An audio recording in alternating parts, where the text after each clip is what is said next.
सर्दी का मौसम शुरू होते ही अस्पतालों में मरीजों की लंबी लंबी कतारें देखने को मिल रही है।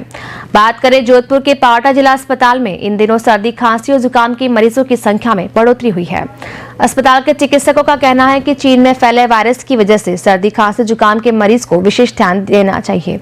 हल्की सी सर्दी, खांसी, जुकाम अगर बच्चों में है तो तुरंत चिकित्सक से सलाह लें और जांच करवाएं। डॉक्टर गोपाल माहेश्वरी ने कहा कि इन दिनों सर्दी, खांसी के मरीज हमेशा ही ज्यादा संख्या में आते हैं, लेकिन चीन में फैले वायरस के डर से मरीजों की संख्या में ज्यादा बढ़ोतरी हो रही है। साथ ही अस्पताल में भी विशेष इंतजाम किए हैं। सरकार की एडवाइजरी के चलते अस्पताल में मॉक ड्रिल भी की गई। अभी इस समय क्या है, सबसे ज़्यादा सर्दी, जुकाम, खांसी, बुखार। अभी आपने सुना होगा कि चाइना से भी एक जो बीमारी है, निमोनिया, निकल के आ रहा है। हालांकि अभी तक हमारे यहाँ पे किसी तरह की कोई रिपोर्टिंग नहीं है, ना मेडिकल कॉलेज में, ना कहीं भी किसी हॉस्पिटल में। लेकिन फिर भी एडवाइजरी ऊपर जयपुर लेवल पे हमारे CMS साहब ने मेडिकल कॉलेज से जारी की गई है कि जो इन्फ्लुएंजा लाइक सिम्टम्स, जो सर्दी जुकाम के जो बीमार जो हैं, उनको हमको चिन्हित करना है, उनको देखना है कि वो गंभीर बीमारियों में तो ना, सांस की बीमारियों में नहीं चले जाएं। साथ ही हमें ये भी ध्यान रखना है कि सर्दी में अपना बचाव रखें। क्या होता है कि दिन में होती है थोड़ी सी गर्मी, सुबह शाम की सर्दी पड़ रही है, हम दिन के हिसाब से ही शाम को लेते हैं, सुबह को लेते हैं।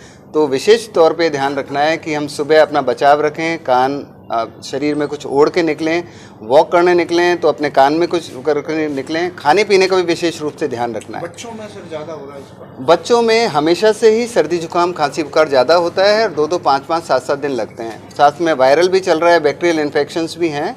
बच्चों को विशेष रूप से हमको बचाना है, बच्चों का सर्दी का ध्यान रखना है। जैसे ही ऐसा लगे कि सर्दी जुकाम है, तुरंत अस्पताल में अपने आसपास जो भी चिकित्सा सुविधाएं हैं वहाँ पे डॉक्टर्स को जाके दिखाएं, इलाज लें।